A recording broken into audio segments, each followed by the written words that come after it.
Hello everyone and welcome back to my channel. I know it has been a hot minute since I last posted a video.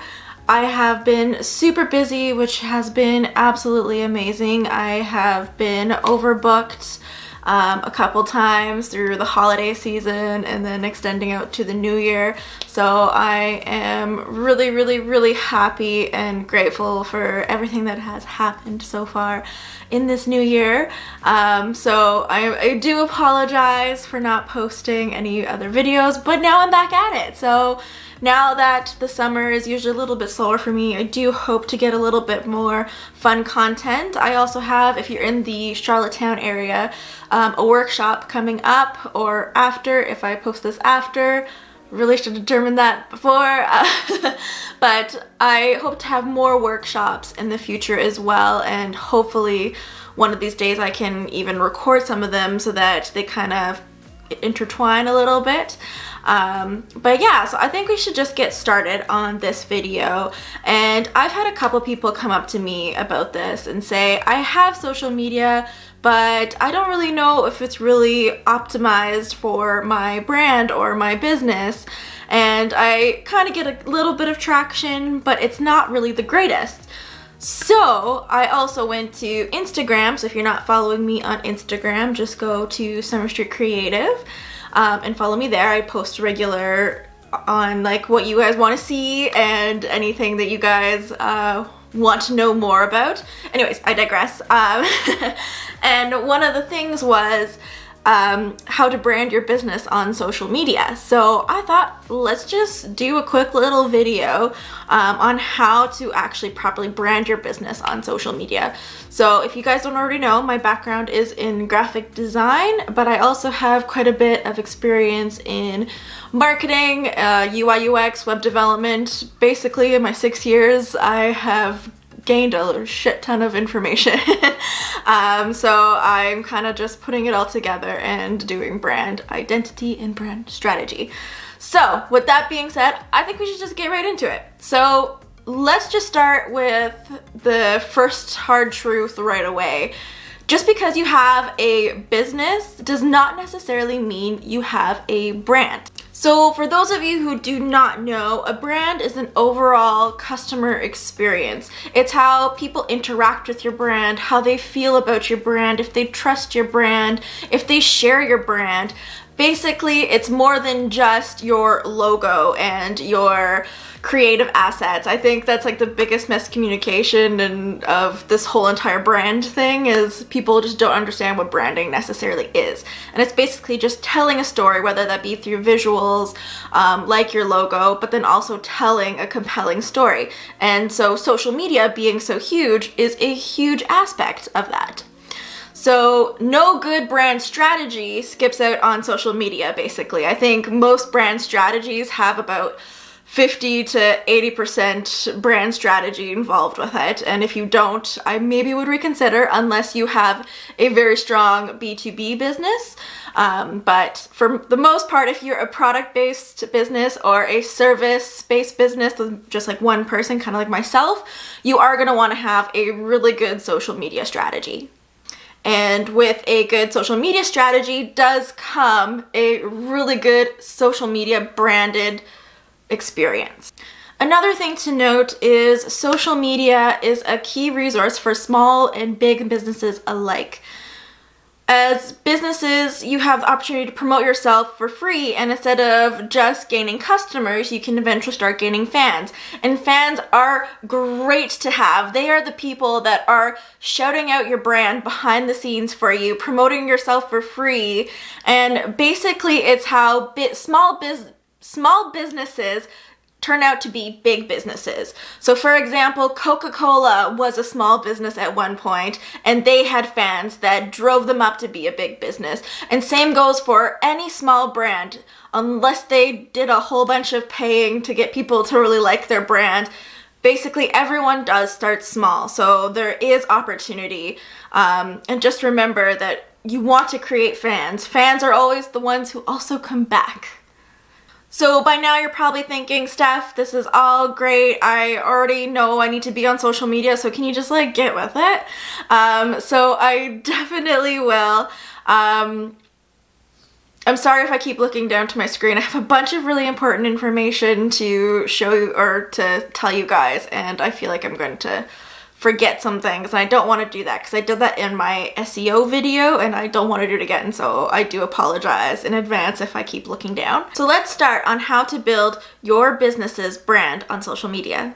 Step number 1, have a solid brand identity.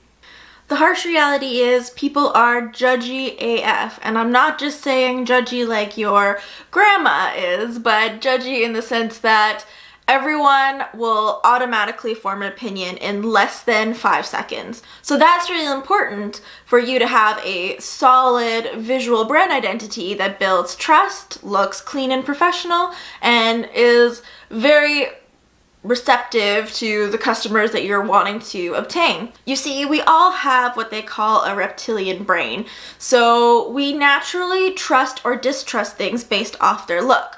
So think about it this way. You can be going on a stroll with your partner downtown and you guys are starting to get hungry. You see a restaurant, but the outward appeal does not look that great and you're just not really sure. The logo's a little dodgy, the lighting's a little dodgy, you just aren't sure. So you guys skip it. It could have been a hidden gem, but at the same time, you're kind of like thinking, hold the brakes, I'm not too certain, I don't really want to get food poisoning, right? So that's your inner reptilian brain telling you, hey, we don't trust this doesn't align with our value, let's keep going. And that works the same with pretty much everything every day. As humans, we take in a lot of data. Think about it. The moment that you wake up, you probably wake up with your phone. There's a bunch of different ideas, a bunch of different people selling you things. So naturally, we kind of need to start taking in what we're trusting and kind of figuring out, do we trust it right away? There's a really good quote that I found. Uma R. Kumar says it best. People are fairly good at expressing what they want, what they like, or even how much they will pay for an item. But they aren't very good at accessing where that value comes from, or how and when it is influenced by factors like store displays or brands. Neuroscience can help us understand these hidden elements of the decision process. So with that being said, are you appealing to other people's reptilian brains? So here are a couple of things that you can start doing to make sure that your visual identity is solid. First and foremost, get a good logo. Oh my goodness, every single time. I'm sorry, my background is in graphic design, so I always get really frustrated with this, but sometimes I'll get clients that come to me, bless their souls, and they tell me what they like, what they want to see, what fonts they like. And notice how I keep saying what they like. So they're not thinking at all what their customer is visually going to respond to. They're just thinking, oh, I really like Papyrus. Don't ever get Papyrus. Or I really like Comic Sans and I want this big graphic and I want it to be a bunch of little elements because I want all these things represented in my brand. And the problem with that is it's just not going to visually appeal to the right people. So you might get like a couple different people here and there, but you're going to have to really bust your ass if you're going to want to do that. So first and foremost, get a logo that is really representative of your brand. Make sure it is non-pixelated. For the love of God, get it vector, PNG, come on guys. You want it to be clean, and you also want to make sure that it can grow with you. So for example, don't necessarily follow every single trend. Like even though some things are really cool, like gradients and whatnot, they sometimes tend to age a brand, and it does get quite expensive to rebrand in the future. With that being said, most businesses are going to have to eventually go through a rebrand, but you want to start out with something solid anyway. So I do always suggest to hire a professional for this. Avoid the templated businesses because, again, nothing says that you're unique like a logo that everyone else has. And even though your market right now might not be very big, so you can kind of get away with the templated logo, as you grow bigger, people will think, I've already seen that. Just like the whole Vistaprints of the world, I've seen all the friggin' business cards. I know when they're templates. And again, it doesn't help bring your brand as a leading expert and differentiate yourself between your competitors. And that's really what you want to do as a brand. Another thing is to create an actual brand identity sheet. So as you get bigger and you say hire another designer and you have employees, you want to have something where people can look at the color hexes, look at the textures you use, and kind of somewhere to generate what you guys are all about in a visual identity. It is so easy, especially once it's like a couple years down the road in your business, to kind of start deviating from that. So for example, all brand identity sheets, you should have about 3 to 4, no more than 4 usually, fonts that you use in your brand.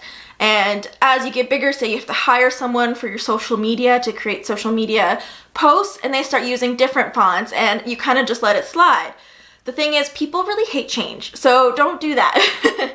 And again, just keep it consistent, and it really helps that down the road. I will be speaking a little bit more about consistency, but for right now, just have a brand identity sheet. Trust me, it's also easier as you get bigger. It's good to have it now. The third thing to remember is also to have all your social media platform cover photos, images, all to the correct size. Now, I wish all social media platforms would get together and decide one cover photo size. Unfortunately, they're all super different. Some of them stretch, some of them cut off certain spaces between mobile. So actually putting in the time to create actual assets to go across all platforms is really key. Now, you can go really extreme and do some customer research and see what kind of visuals the people on Facebook would like versus the people on LinkedIn, and make like the LinkedIn one really professional.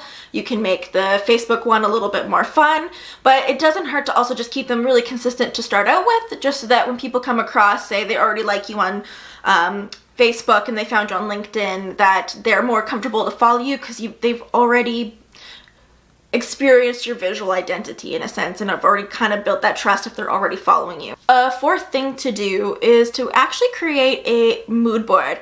Now, I know this sounds super hippy-dippy, but I swear this works, and I wish more people would do it. Basically, you just want to put together all the visual assets, any future assets, anything that really represents your brand as like a feeling towards your brand in a mood board. So you can do that on Pinterest. You can do it like either on like a little pegboard. It's totally up to you. Just have something that you can always reference to.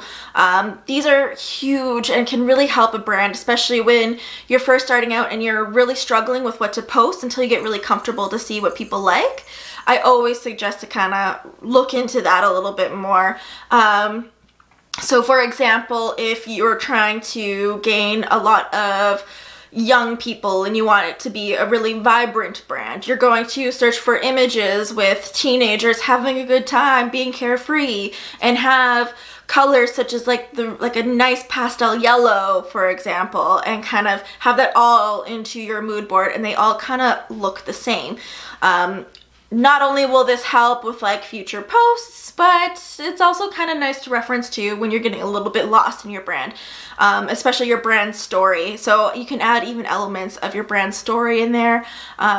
Just kind of have fun with it. Don't be too rigid about it. Kind of whatever happens, happens. You can always take it out, so it's not that big of a deal, but it's definitely something I do recommend to start trying. So the takeaway of that category is make sure your visual identity is judge-proof. Disclaimer, everyone's gonna judge. Even if you make it judge-proof, people are still gonna judge, but it could just be based off of their own personal values or any other predetermined factor. Just a disclaimer though, even if you are perfect and you do everything to the T, you've done your customer profiling and you determined that your people should value X, Y, and Z, you're still gonna get haters. That's just the way the world works. But even if you start doing a visual identity process that's solid, it still can mean the fact of going from a little bit of money to charging a lot of money. So something to think about, and I definitely do suggest taking a look at all of your social media currently, if you already have social media, and just making sure that it's all consistent, solid, and just looks fabulous. The second step to do is determine your intangible greatness and develop your story. All great brands tell a story. So I think the best way that I can give you an example is a brand like Supreme. Right there. They have a very, very clever story. So they started out as kind of like a small underground shop for just the skaters and snowboarders and all those kinds of people, and basically grew their business to now almost kind of like a culture. So for example, like I don't personally wear Supreme, I think I'm a little bit above that age, but I know like my younger cousins definitely do, and it's kind of crazy when you look at the prices. Like for example, this keychain, I think what was like $24 or something like that, a $24 keychain. But they can get away with that because they've already kind of developed a story. This story of exclusivity where they only had limited runs and there's only like a couple different variations. Now, they're not doing anything really, really new. They just have literally their logo on a shirt or the underwear or the socks or a pen, and they can still sell it for probably double the actual value, triple the actual value, let's be real. And they can do that because they have that story. The story of you are cool if you have this. And if you value the look of being cool or subconsciously value what other people think, you're gonna want to get that brand. So especially the younger generation, so like our teenagers right now, especially in the age of social media, they're trying to build their social awareness and their own little personal brand. So something like Supreme, it kind of really works for them, right?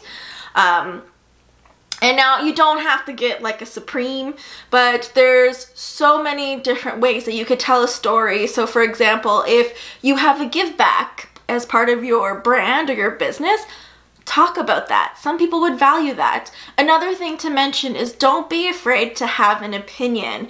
Now, the people that are making waves have an opinion.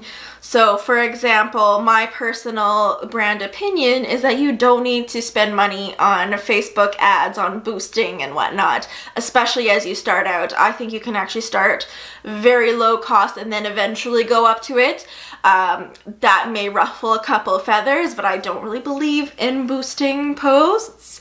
But I also tell people that. So when I work with people and they say, can you help me boost? I say, sorry, I can't do it. And it's okay to have an opinion like that. And when you voice that, other people might have the same values. So for example, I have worked with someone that got burned really badly by putting a bunch of money into Facebook ads with little to no traction from them. So as soon as I helped her realize that she just had to change a couple images, it all of a sudden kind of changed for her. Once you have developed your full story, you're going to want to make sure that you're visually telling it through your social media. So whether that be through engaging videos, just general posts, imagery, basically anything that tells your story. Even if you just go on Twitter and say something really cute and fun about you and your business, that's still telling a little bit of your story. So don't be afraid to get a little bit personal.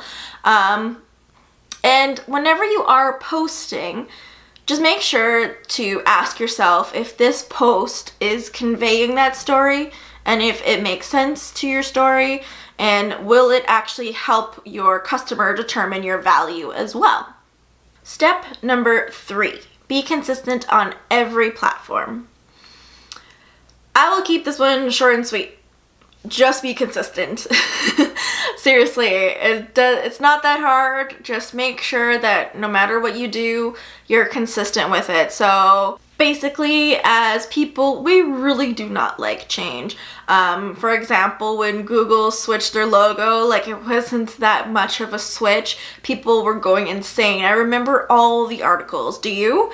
I know I definitely did. And it was kind of insane to me because it was literally just a very small little tweak to their logo and kind of rounding it up a little bit more. And it still created this huge wave of what's going on.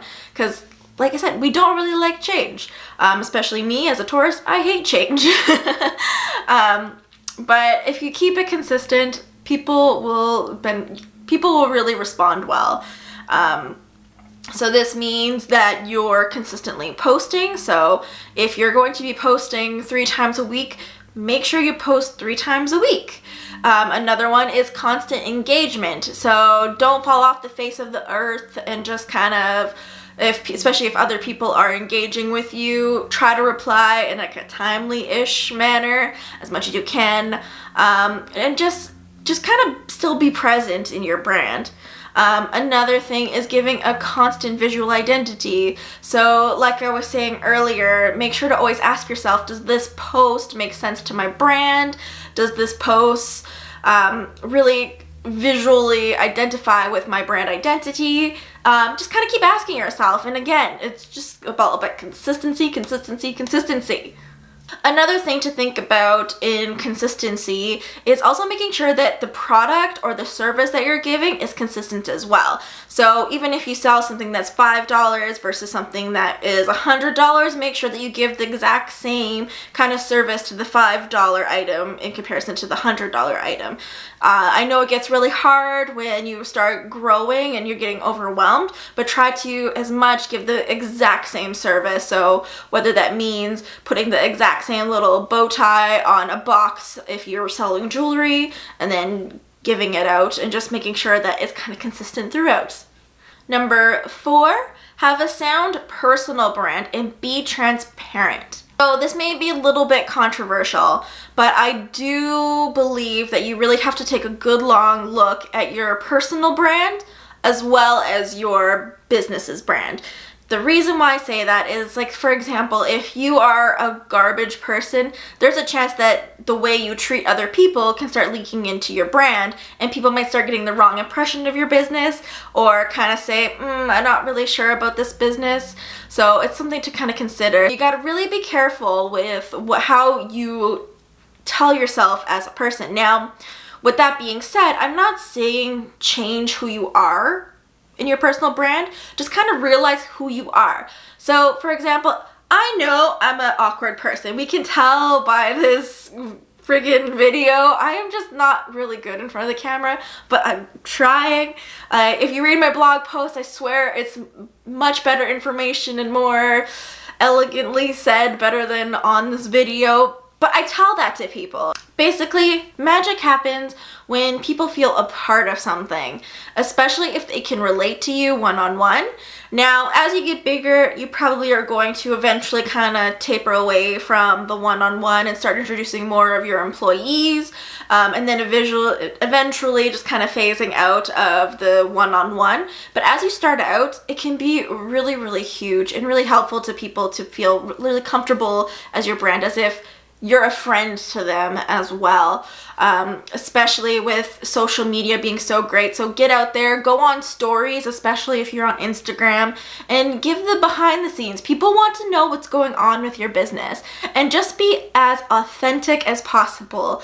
Whenever I build brand strategies, I build them based off of this authenticity piece, where it's so easy to have a one-on-one connection, yet we're still hiding behind our computers on social media and not being really truthful. And I feel like if you just bring a little bit more of the authenticity out, that's such a difficult word sometimes, then you can really create something special, and you may actually notice your bank account rising just a little bit, because again, people are trusting you and people want to buy into that trust. And last but not least, start conversations. Don't be a robot. Now, I love automation. I think everyone should automize. I know when you're first getting into social media, it's kind of scary, it's kind of overwhelming. You feel like you have to post every day, you're getting overwhelmed with what I should post, and I really do think if you can start automizing, there's so many different resources online. So there's a platform such as like Buffer, Hootsuite, oh my goodness, there's so many of them. Go ahead and automate, please do. But don't become a robot in people's eyes. So kind of like I was saying with the last time, where you're engaging with people and kind of being authentic in your brand, you're gonna wanna be authentic in creating conversations within your brand as well. So I think I've seen it so many times where I'll follow a business page and all they do is just post. You could tell they have an auto scheduling system and it's the same, they post it through every single platform, but they're not creating conversations, they're not replying right away to the people, they're just literally spam posting, and we don't want to do that. We want to create actual conversations and create polls, go on Instagram and tell stories, or Facebook Live if you really like that. So it's just something to consider. But definitely, if you can, try automating, but at the same time, don't be afraid to start conversations. Starting a conversation like to other people's posts even. Don't be afraid to go on someone else's post and say, I really like what you're doing here, like maybe we can collaborate. So just get out there, don't be a mindless robot. With that being said, if you follow some of these little strategies, I promise you'll notice a big difference. It's very important to create a really beautiful brand, but then also make sure that everything that you create that's beautiful also tells a story. So go out there, get talking, get engaging, and social mediaing it up. Your business and your bank account will thank you greatly. Thank you guys so much for watching this video. It's really nice to get back onto the video. This is actually my new camera as well, so I'm not going to be blurry this time. I can actually see myself, so it's a little bit of a learning experience, so I'm sorry if I kept looking into the monitor. It's a little easy to kind of make sure that I'm not blurry. I'm like petrified ever since that one video where it was all blurry. But most importantly, thank you for being you. Thank you for watching this video. Please give it a thumbs up, subscribe. I only have 4 subscribers, so that'd be really, really nice. And yeah, if you need any other help, don't be afraid to email me. I do book brand strategy sessions if you just kind of want to get a second opinion on what you currently have done for your brand. I can definitely do that virtually as well and give you like a diagnosis and what you could do better. And yeah, so thank you guys so much for watching my video, and if you haven't already, please follow my social media, and I promise to try to get more videos up. Thank you so much. Bye.